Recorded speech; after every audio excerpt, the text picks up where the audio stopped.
ko mag-entrance. So, yo! What's up guys? Good morning! Welcome back to our YouTube channel. Kung bago ka pala sa channel namin, huwag mong kalimutang mag-like, mag-share, and subscribe. At huwag mo na rin kalimutang i-hit yung notification bell para lagi kang updated sa mga bago namin paparating na videos. So, yun guys! Ngayong araw na to, pag-uusapan natin yung, i-share namin yung bakit maganda sa Canada. Yun. So, yung mga reason namin na kinonsidered namin why we go to what do you call that one? Reason namin kung bakit kami nagpunta dito sa Canada. Yun yung mga magagandang reason. Okay? So, share namin yung mga experience namin at the same time para magka-idea kayo kung ito bang mga reason na ito ay isa din sa mga ikinukonsider nyo to stay here in Canada. So, ayun pala guys, disclaimer lang guys, this is based on our experience dito in Canada. So, we currently live here in Newfoundland. So, ito yung mga bagay na nagustuhan namin kung bakit sa Canada kami. Yun. So, meron kaming top 6. Yeah. Top 6 yon na yun talaga yung best top reason na namin, na i-consider namin. Okay? So, number 1 is health card. Health card. Kung tawagin dito guys, parang MCP. MCP dito sa amin, pero sa other provinces, wala kaming idea kung anong tawag sa kanya. Health card. Health card. Ibig sabihin ng MCP is Medical Care Plan. Medical Care Plan, yun. So, yun nga, kapag pag may family doctor tayo dito. Yun. First, ang step dito pagdating sa health card, meron kang family doctor. So, may website katulad dito sa amin, where we are, sa Newfoundland and Labrador, merong website si Newfoundland na pwede kang mag-look ng mga family doctor. So, isa sa mga malaking bagay kasi pag galing ka sa Pilipinas, i-general check-up ka na lahat ng history mo from Philippines or kahit galing ka sa ibang bansa, i-check nila yon doon. So, si family doctor lahat yung mag-check. Kasama na yung bata, kayong mag-asawa, or kung single ka naman, lahat ng para siyang general check-up. General check-up.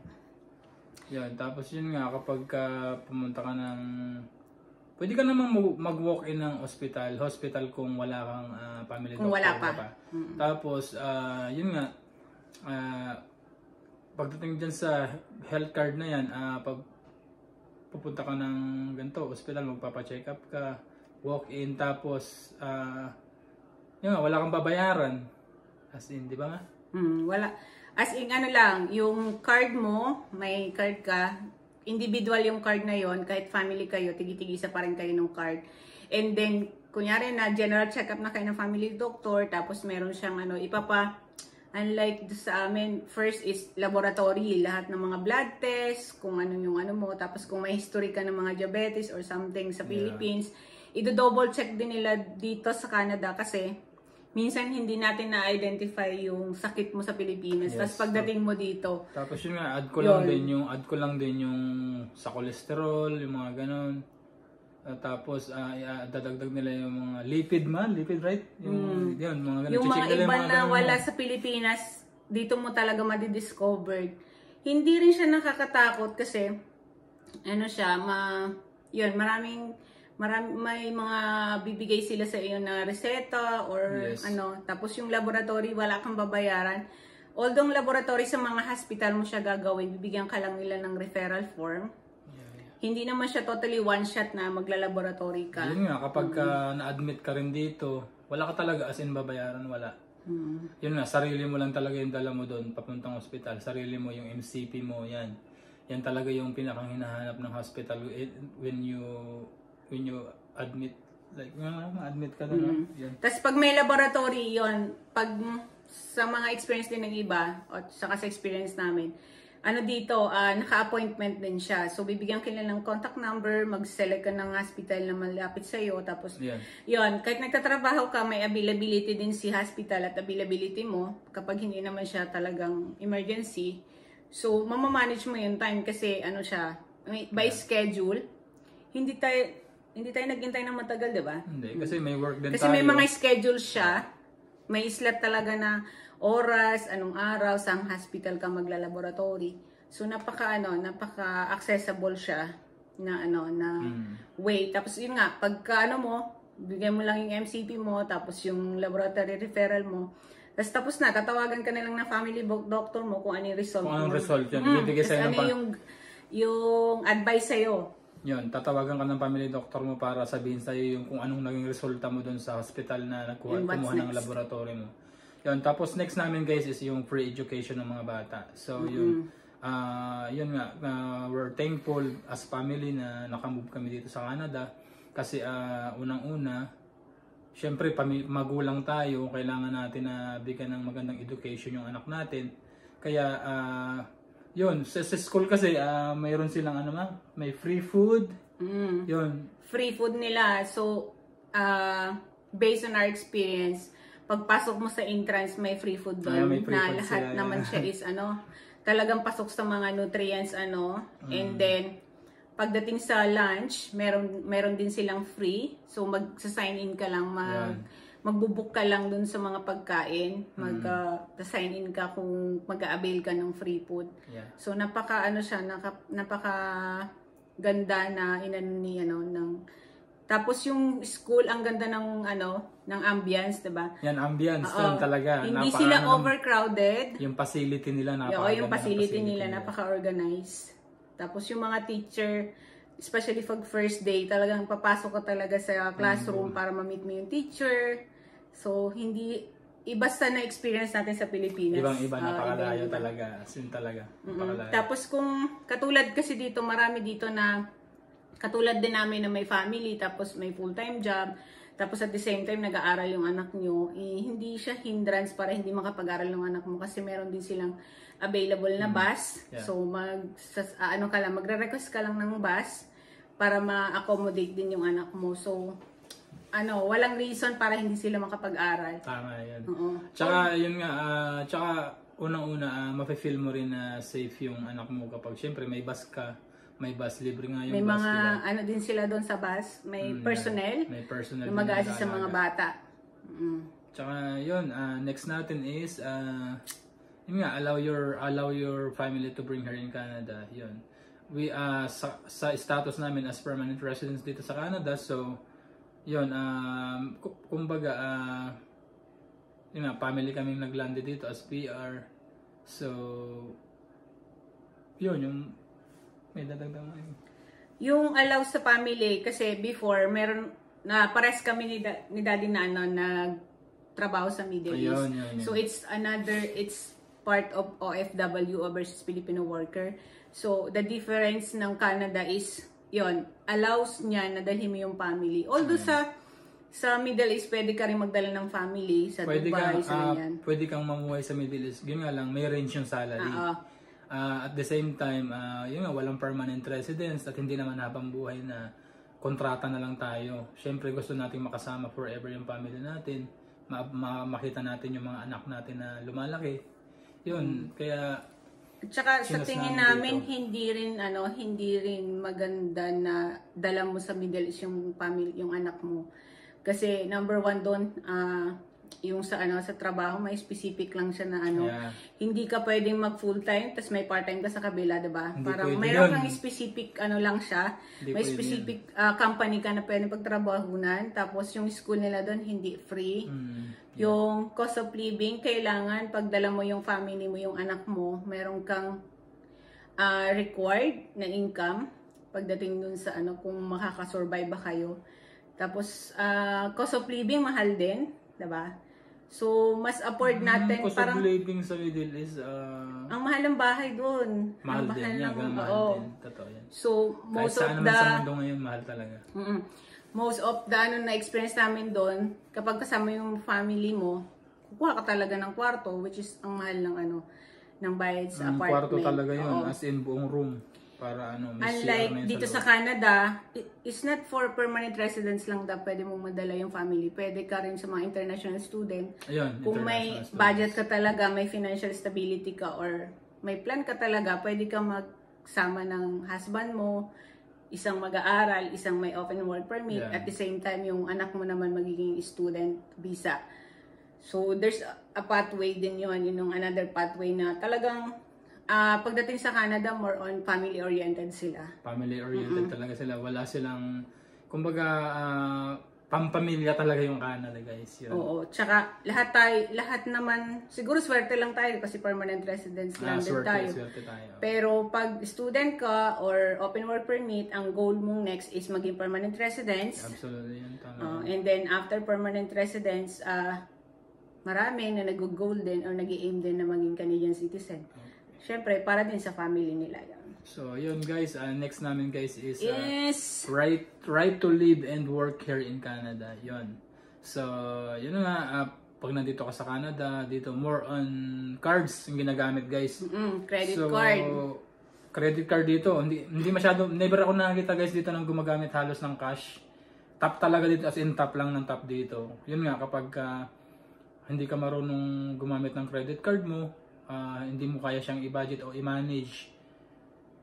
Siyempre, mabigat yun. Mabigat yun talaga as in. Pero ano naman, right to live, it means na kahit bago ka lang dito, based on our experience nung nakaraan, once na mag-open ka ng account dito, bank account, may kasama na siyang, i-offer na sa yung credit card. Kasi nga, dito, mayroong mga grocery or mayroong kang bibilihan ng mga company na hindi sila nag-accept ng debit. Talagang credit card yung ina-accept nila. So, and ito din yung way para makapag-build ka ng credit score. Yun, which is magagamit mo siya pag nag-loan ka ng bahay or nag-loan ka ng car. So, anything na mag-loan ka or kung gusto mo mag-upgrade, student loan, so naka-base pa rin dito sa credit score mo. Yun, tama yun. At yun nga, lots of opportunity. Yun, dito kasi kapag masipag ka, hindi ka maarte sa trabaho, talaga marami kang mapapasukang trabaho, as in talaga, basta yun nga, isa rin ditong bagay kung may sasakyan ka, necessity kasi yun, yung makakapagtrabaho ka anywhere na gusto mo kasi magtrabaho ka dito ng multiple jobs, yung ganyan. Meron kang full-time, tapos may side duties ka pa, halimbawa, pwede yun. Part-time, 3 times a week, or basta masipag ka at meron kang goal, kahit sa trabaho, hindi ka mahirapang mag-apply ng trabaho. Unlike sa Philippines na kapag experience. Hanapan ka ng, although mahirap talaga pumasok sa Canada. Pero pag nandito ka na sa Canada at permanent residence ka na, tapos hindi ka mapili sa trabaho, talagang marami kang source of income na pwedeng na kuhanan. Kasi dito marami ditong... Pwede ka magkuskus ng bahay dito, guys. Kahit nag-aaral ka, pwede ka may record na 20 hours a week. Pwede ka rin makapagtrabaho kapag free time ka. Oo. So, yun yung maganda dito sa Canada. Basta, hindi ka mapili o hindi ka maarte sa trabaho. Yun. Worth it. Tapos yun na guys, yung next namin guys is equality. So, equality, meaning to say equality, hindi talaga namin guys maramdaman kung sino dito yung mayaman o yung mahirap. As in kapag nakita namin sila ganyan na naka-dressed up sila mga ganyan. Makikita namin sila, nakasalamuhan namin sila na hindi namin alam na kung mayaman sila o kasi talagang as in napaka-normal, napaka-simple lang nilang mamumuhay dito. So never ko nakakita dito nung mga tao na pormadong-pormado pero yung talaga as in talaga masasabi ng mayaman. Titingalain mo. Sa Pilipinas kasi halata mo na yung mayaman agad kasi maganda sasakyan, ganyan, may katulong. Dito wala. Tapos dito guys, dito guys, ayaw nila guys na tinatawag sila na sir tsaka madam, ma'am. Ayaw talaga nila as in gusto nila call by name. Name talaga yung tinatawag sa kanila. Kaya yun, yung amo namin, ayaw sila tinatawag na sir, gusto niya, lang din, yung pangalan lang niya, ganyan, yung mga GM namin. Ayaw nila tinatawag sila na sir at saka ma'am, gusto nila pangalan. At saka, wala silang special, hindi sila special na katulad ng pag, kunyari sa work, tapos boss mo sila, utos-utusan ka lang nila, something like that. Pag alam nila na kailangan mo ng tulong nila, tutulungan ka talaga nila, hindi sila papayag na ikaw lang yung gagawa para makasurvive. Napaka ng boss mo din nung mga boss namin, tinutulungan kami nun pag sa trabaho talaga. Kahit sa mga ibang company or sa mga grocery ganyan. Sila talagang equality talaga yung nila dito. Hindi mo makikita na Tsaka napaamo sila o man sila talaga tutulungan kanila, hindi kanila pababayaan. Hindi katulad sa Pilipinas, 'di ba? Pag mayaman o hindi yan sumasakay sa LRT. Hindi sa ganun. Mga ganon. Pero dito, hindi mo siya ma-identify. At the same time, sa school, yung mga bata, hindi mo rin sila ma-identify na mayaman. Kasi, tama. Nag-aaral sila. Customer din namin eh. Hindi namin Oo, nag-aaral sila, pero nagtatrabaho din sila. Tapos pag chinek mo yung family background nila, mayaman pala sila. May-ari sila ng business or what. So, next namin guys is safe and secure. Safe and secure. Yun talaga yung isa talaga sa pinakang naging reference namin dito sa Canada para pumunta kami. Yung safe and security ng pamilya ko. Yun nga kasi galing na ako ng Middle East, ang tagal ko diyan. Tapos sometimes hindi ko talaga ma-feel na safe ako sa gabi. Naglalakad ako ganyan. Pero dito guys,